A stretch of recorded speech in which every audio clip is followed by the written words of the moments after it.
Hi everyone and welcome to my channel.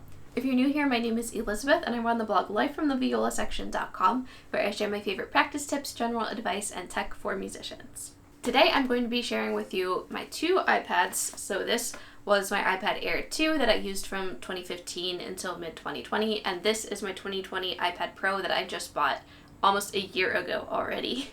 So I'm going to be comparing these two iPads so that you can make a decision if you can stick with an old iPad that you might already have, or if a newer, bigger iPad might be a better option for you as a musician, and what these two iPads are really capable of in terms of a musician's needs. Let's go check out the iPads. Here we have my two iPads side by side, my 2020 iPad Pro 12.9 inch iPad and my iPad Air 2, which is a 9.7 inch screen. So I'll really line up the bottoms to show you what they look like. This one stops right about here where the apps stop, and the screen stops like right below that top row of apps.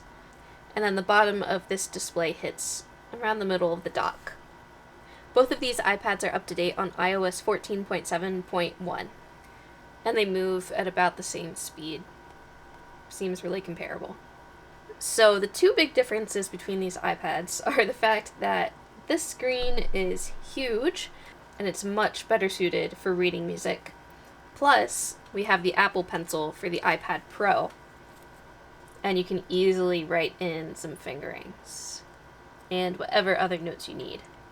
On my old iPad, I had to use this stylus, which I got on Amazon. It has a nice cap to keep the tip safe, then it magnetizes to the end, and this tip works exactly the same as your finger. So to write on this one,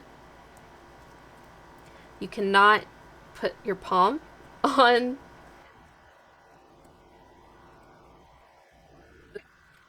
So to write on this one, you cannot place your palm on the screen because there's no palm rejection on this iPad. So when writing, you have to lift your palm up and draw like that. So the way I used to go around it was I'd zoom in and then try to write really, really large, and it's just difficult. So that's an overview of the two big differences between these iPads. Big screen size and easier to write on the Pro, and then this is small and there's no palm rejection, so it's hard to write in your music. So the sheet music reading app that I used on this iPad is called Forscore. I did pay for the full version, I think it was $3.99. And on my newer iPad, I use Forscore, which I do prefer.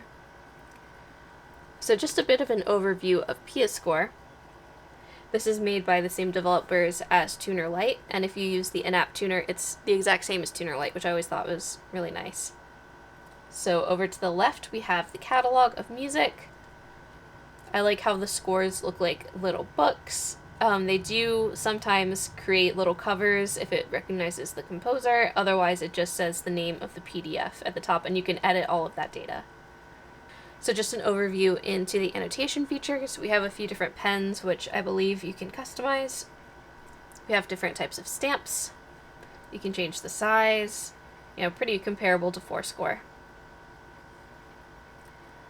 There's a text box, so you tap and then you can write some text. Shapes.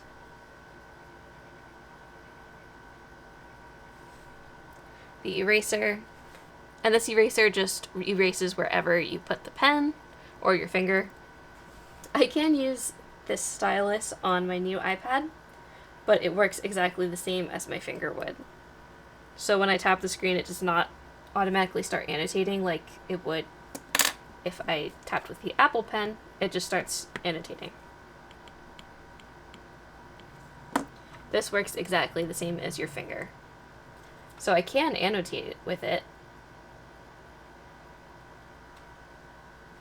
but it doesn't look very good. It doesn't have the precision that the Apple Pencil has. It really feels like a regular writing utensil.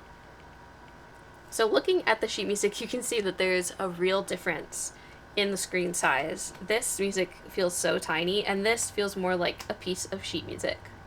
So this is what the two iPads look like compared to a piece of real sheet music. So this is the iPad Pro, my iPad Air 2, and the piece of sheet music. So the size of the music on the iPad Pro is about the same as the sheet music. It's just a little shorter overall on the full page.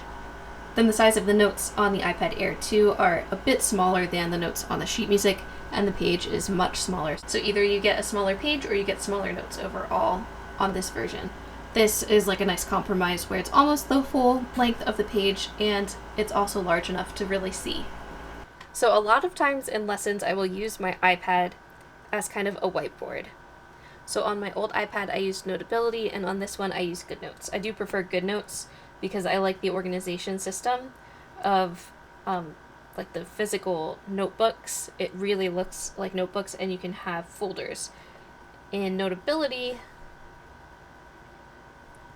it's just a list and you can kind of tag notes as different things and you can see all of your notes here. So this is just what my mind prefers. So I'll show you a bit more about how writing works on this old iPad. So to write, I'm going to zoom in, tap the pencil. There we go, I made a treble clef. And I'm making sure not to touch the iPad with my palm. That's supposed to be an E, but I kind of missed.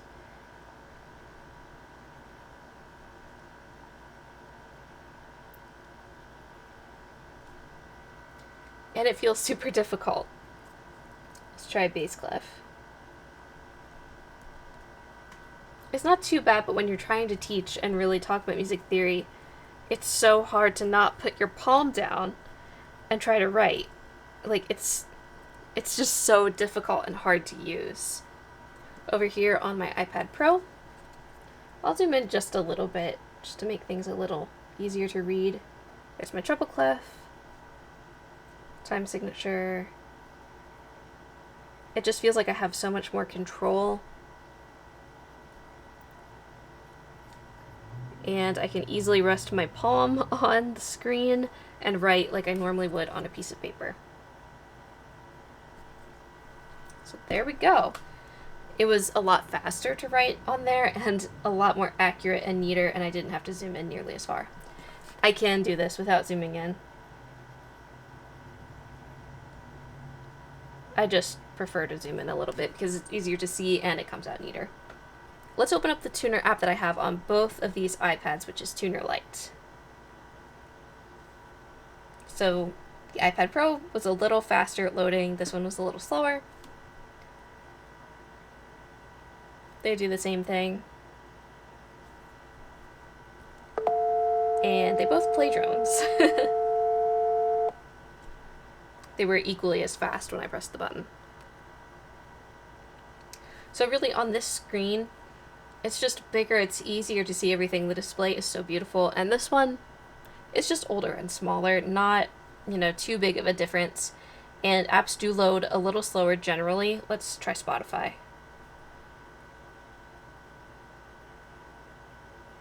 Yeah, it just takes longer to load. How about Pinterest? Not too bad.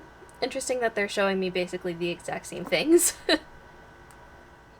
I hope this gave you a good idea of how these two iPads compare in terms of a musician's needs. If you have any questions or would like to see anything else compared between these two iPads, please let me know down in the comments. I would love to make more videos like this. If you'd like to support my free content, I do have a Ko-fi profile linked below, and if you enjoyed this video, please give it a thumbs up and consider subscribing to my channel. I post new videos every Sunday at noon Eastern Time. Thanks for watching!